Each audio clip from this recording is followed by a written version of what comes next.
Welcome to Totally Witchin' with me, your host, Asha Lightbearer, where I take you beyond the physical and into the unseen. Let's tap in, simmer down, and start creating a magical life. So, with everything going on with COVID-19 in the world today, there is a lot of demand on us. So, what we're going to talk about today is no is the new yes. When you're trying to live a spiritual life and you are trying to be tapped into the energies of, nature and be reverent and honor yourself and the planet, sometimes it's very easy to believe that means we have to be nice all the time and there's only love. I know there are caveats to that message, which are it's either love or a call for love. It's all semantics. The bottom line is, lots of times, people don't act lovingly. Period. People, even me, even you in moments, are selfish or arrogant or condescending or judgmental. I could go on and on and on. We all have our moments. Some of us have them more often than others. And that's where you need to choose how you're going to show up in the world, how you're going to be treated, and what you're going to do. And a lot of us have learned that we're supposed to be nice all the time. We're supposed to be gentle. We're supposed to be forgiving. We're supposed to be this. We're supposed to be that, because that's what spirituality looks like. Well, not in my mind. One of the people in my life that I loved the most was my Nana. She was hardcore, and she was true blue and earnest and honest, and she didn't mess around, period. You either got on it or you get the hell out. There is nothing about her that was out of sync, out of tune, not right in my mind. And that is the energy that I want to emulate. It doesn't mean she was cruel. It doesn't mean she was mean. It doesn't mean she was snide, snarky, or arrogant. She was none of those things. She was balanced, which is what we're searching for, right? In being witchy, the thing that being witchy has brought me is balance, groundedness, the ability to be both in the real world, the physical world, on the earth, of the earth, participating in earthly things, and tapped in at a deeper level and mindful of a higher level as well. Of course, we want to create a kind and loving reality, but that doesn't mean that I have to let myself be a doormat. That doesn't mean that I have to put myself in harm's way so that I don't have to draw a line in the sand. If you have any kind of Christian background at all, there are plenty of stories of Jesus drawing that line in the sand, tipping over tables, calling people out. He wasn't all love and light, nothing is ever wrong, be kind, just center and it'll all be fine.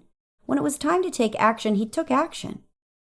And you can only do that when you're grounded in the real world and you have a firm center of balance.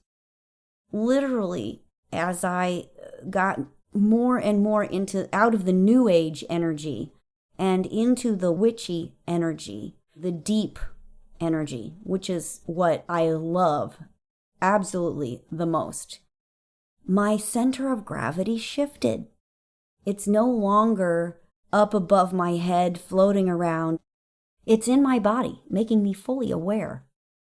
This doesn't mean that I can no longer do journey work or psychic work or, work with other high-level beings. It just makes the work that I do deeper. I have better filters. I have a new sense of power in my body. I'm not out of my body. I'm in my body. And I can literally feel my sense of gravity has settled down in and below my solar plexus. So people want to talk about their heart needs to be open. And that's true. But when you start focusing on the heart chakra and then the throat chakra and then you're, moving up in your crown chakra, sometimes people forget that there is value in the lower chakras too. And so what they end up doing is spending all their time up out of their body and not really connecting and wondering why they're not getting the results they want. They're not experiencing or building the life that they want to create. I went through all of that. I was very, very into the new agey energy and psychic work for a long time. But then there came a period where I watched it harm people predominantly financially and in some other ways for reasons that I won't go into, except that there is an action and earth component required to make any of these non-physical things and higher level things work in this world, in this plane. So when I took a step back and took a break from all that for a while, I came back with a new energy that was more me and earth-based and grounded, which is exactly what I needed. And what I found was balance, which is the ultimate goal. And of course, think of a pendulum. It swings equal and opposite on both sides in order to stay in balance and keep its momentum flowing, being connected to both heaven and earth. And even the metaphysical teachers, they're out there talking about spend more time putting intention into what you're doing, spend time building in your non-physical world what you want to create. But one of the things that they don't usually talk about, but they themselves are doing, is putting feet to their dreams or their goals or agendas or whatever it is that they're building. They know that an action component is absolutely required in order to make things work. They are investing. They are advertising. They're business people. They are grounded in reality and real world. And that's what I have found to be the best place. I always see in my mind's eye a picture of me standing like an X with my feet on the ground and my hands in the air, which is basically Da Vinci's man, right? Or a pentagram. Your head is the top, your arms and your legs are the other points. And that is what connects earth and spirit, physical and non-physical. So we take that image to a new place in our bodies where we get out of the airy-fairy and keep that connection open, but out of that out-of-body bobbling around, and we get into the body, firmly rooted in earth energy, meaning 3D, physical reality at the same time. And we bring our energy so that it's more like an open vessel in the body. My chest is open, my feet are planted. My center of gravity is below my solar plexus. Like, remember, weebles wobble, but they don't fall down. Okay, so I'm showing you how old I am. But look it up if you're too young to know what that reference is. They look kind of like eggs. And their center of gravity is in the bottom half of the little weebles people. Which means you can flick them, tip them, throw them, roll them, and they will always come back upright. That's the place we want to be. Now, let's look at that energy. When your center of gravity is low, your chest is open, you have everything free-flowing, your mind is open, you're open to ideas, you're open to suggestions. We all know that takes practice. Depending on who's giving you ideas and suggestions and how they're coming to you, they're not always comfortable. But we also have the capability to take those suggestions and filter them and decide what's present in our world, what's going to be active in our environment, in our relationships, in our bodies, in our domain. You have your domain, I have my domain. My life, my choices, my house, my Facebook timeline is my dominion, and I get to choose who's on it, who participates in that, and how does it feel? So let's come back to no is the new yes in a good way. It's very important to be able to set healthy boundaries in everything. And if you're not good at it, it's just because you haven't practiced it. At first, it may be difficult. At first, you may not even be able to identify what is a healthy boundary. And how do I put it out there in the world with the people and things I have to interact with in a healthy way? Now, if your first attempts are not so great, that's okay.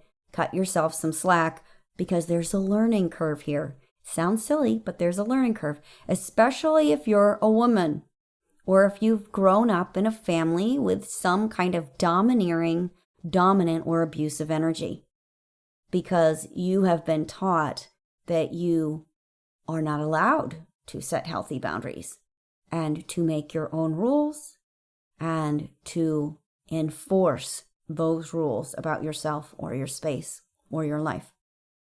So let's come back to no is the new yes in a good way.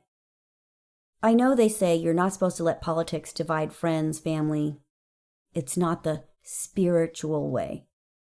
However, when people are attacking you, your friends, your ideas, and when I say attack, I mean attack. They are being beyond inconsiderate. They're just being rude. They are toxic. What this is showing you is this is the kind of person that you're dealing with. Do you want that person in your life? Is it a spiritual thing to do to keep that person in your life? I don't want that in my circle. Period. Okay, but you say, yeah, but now you're cutting out friends that have been friends for a long time, and maybe you're going overboard. Okay, fair enough. I agree. I analyze all of these sorts of things because I am the person who always wants to be completely and utterly fair, to the point that often it's detrimental, which comes back to my premise of no is the new yes and not being a doormat. My empathy and compassion will often get me in trouble and put me in harm's way because I want to make sure that I'm always doing the right thing.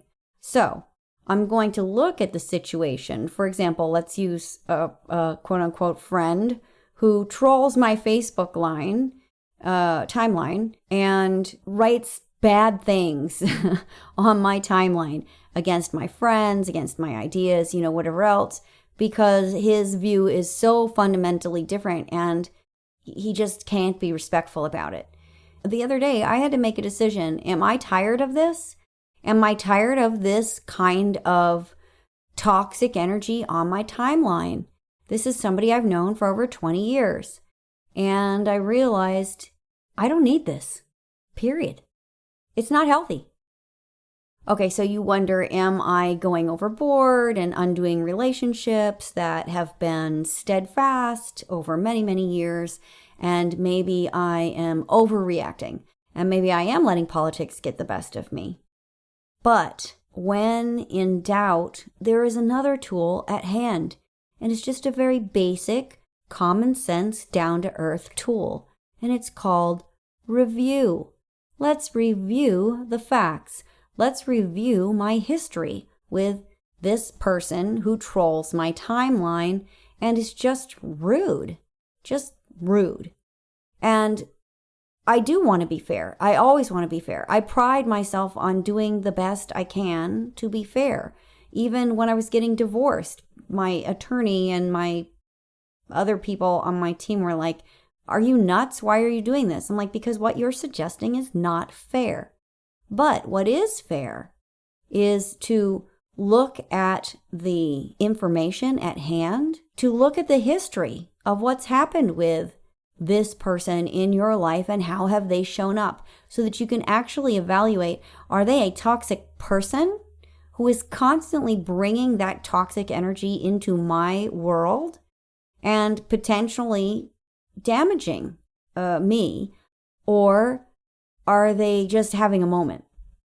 And when I look back and I review my relationship with this one particular case that I'm thinking of recently on Facebook regarding COVID-19 and responses and political stuff, I suddenly realized, no, this person has been toxic since the day I met him. Now, I was friends with him because he has other good values. He's funny, he's smart.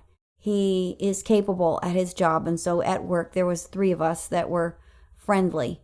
Mostly, though, I was just friends with him because this other good friend of mine was friends with him. And so I allowed the bad behavior even then into my realm. And I dismissed it, and I made excuses for it, and I wrote it off. And I haven't needed this for years and years and years. It's just now I'm finally at a point in my life where I can get my witch on and be clear and be healthy and decide, what am I doing? This doesn't make sense and it's not helpful and it offers no positive benefit in my life. There was always rudeness or gross sarcasm or snide remarks. This person even took my work one time and presented it to a group of people as if it was his own. And I let it go and I didn't care. I was a consultant and a contractor and that was petty stuff. I just didn't care. But now I look back and I can understand, oh, well, there were all these red flags all along and I let them go. So just last week, I unfriended this person that I've been friend with for 20 years. And I unfriended them on Facebook. Now, does that mean that I never want to see them again, or I don't respect them at all, or I don't have any value for them? No, that's not what it means. All it means is that I have my circle of influence and the people that I want in that circle of influence. And it's funny because it's not just me influencing them. When I say that, I mean them influencing me. The people that I resonate with and that I respect and I allow the privilege of being in my circle. And if you're toxic, I am harming myself to allow you inside that safe zone, inside that circle. Many years ago, so I got divorced way back in 2006, and it was a very, very toxic and damaging relationship. And I had been in that relationship for 13 years. And it had gotten worse and worse. And I went to this retreat one time in, North Georgia mountains, whatever. And I went to this workshop. And I remember the woman saying, think of an obstacle, something that you're struggling with. And think of what the ideal outcome would be. Now, what I was struggling with was, what do? I have a 2-year-old. I have a toxic relationship that's bad for me and my son. And what am I going to do about it? And when she said, and what would the solution look like? If you had an ideal solution, what would that feel like? What would that be? And my response was very clearly, it was freedom. Ironically, I just had a card reading at that same weekend retreat thing I was doing, and the word that came was freedom. So I thought that was rather ironic. Timing is not lost on me. Do pay attention. This is an aside, but do pay attention when things happen in your life and they're kind of interesting, unique, or out of the blue. Pay attention to them because they may be relevant to the next thing that's going to happen or something that's going to happen soon, and it may be poignant. So I do notice that those things, synchronicities, happen. So I come into the second workshop and she says, what does, the solution look like? And my answer was freedom. And then she said, now imagine what would Jesus do, which is really ironic for me because as much as I'm a fan of the the being and the principles. I am certainly not a religious fan of the religion, but whatever it was, I went with it. And in my mind's eye, I very, very clearly saw my ex-husband, who had all kinds of problems, inside a circle. And he had a circle around him that was, 6 feet off him, 7 feet, 8 feet, 10 feet, whatever. He was in the center of the circle, acting out, having his meltdown, being rude, whatever it was that was his thing, trying to deal with his stuff. And the answer was so crystal clear. I was not to step inside his circle. That was it. That was the path to freedom. That was the entire answer. Don't step into his circle. Inside his circle, he can harm me. I can stand outside the circle and be supportive from a distance. I can still care about this person.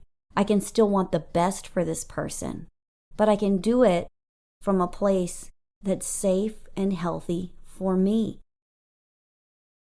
And it took me many years after that, even knowing that and understanding that, it took me many years to get to the point where I could really act on that and get away, get out of that situation. But the same is true in reverse. I still think it's a great example. I have my own circle. And when I allow toxic people into that circle, into my domain, into my sphere of influence, they can be very detrimental to my well-being. And this is when it's important to be able to say no.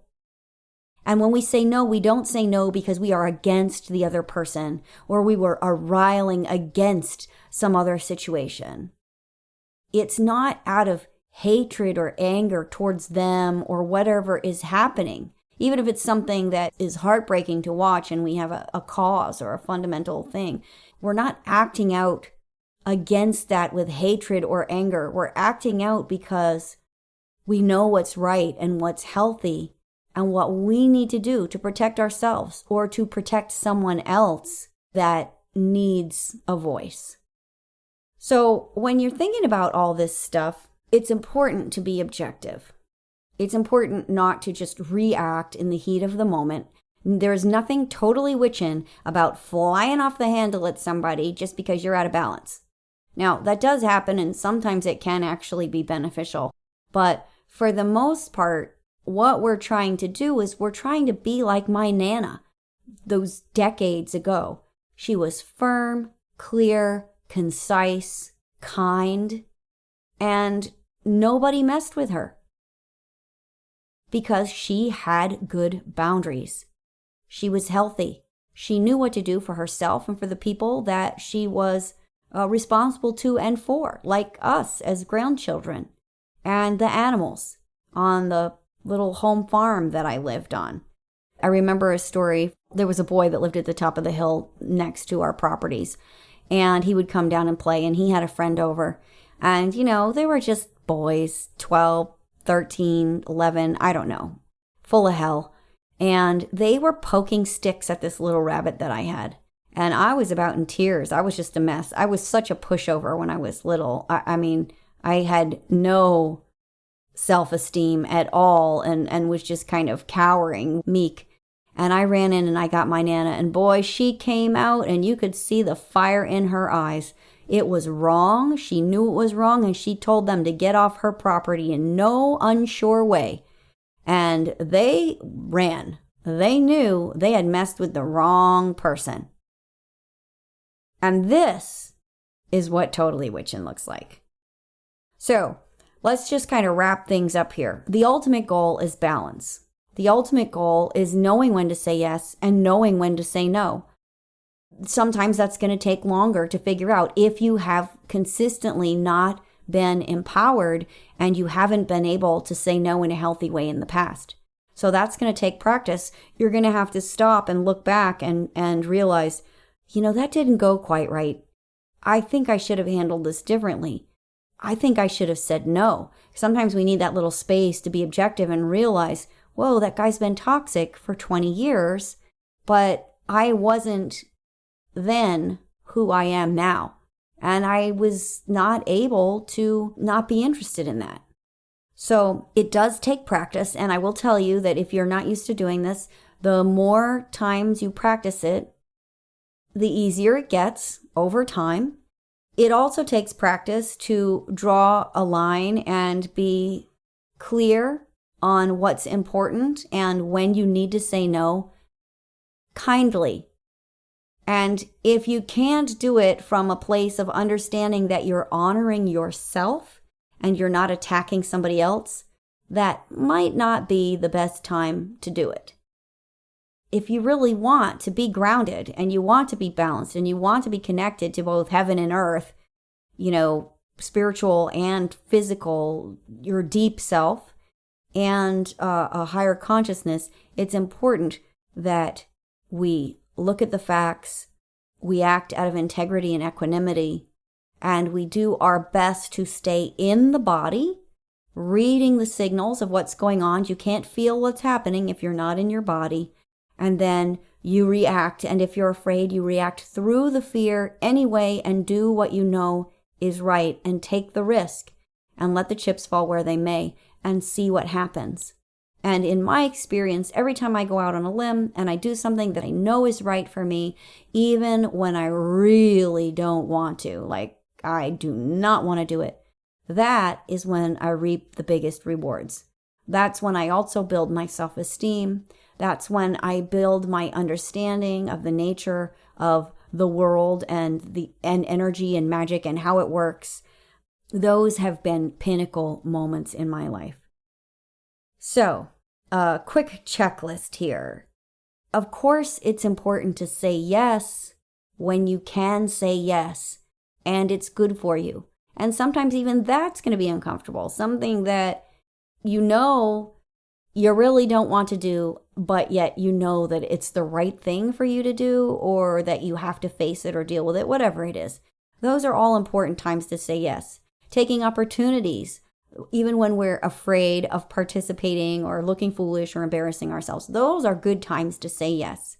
But there is absolutely nothing wrong with saying no and being firm and clear about it. We do it in the most kind way that we can, but we have the right to say no to toxic people, toxic relationships, say no to doing things purely out of guilt.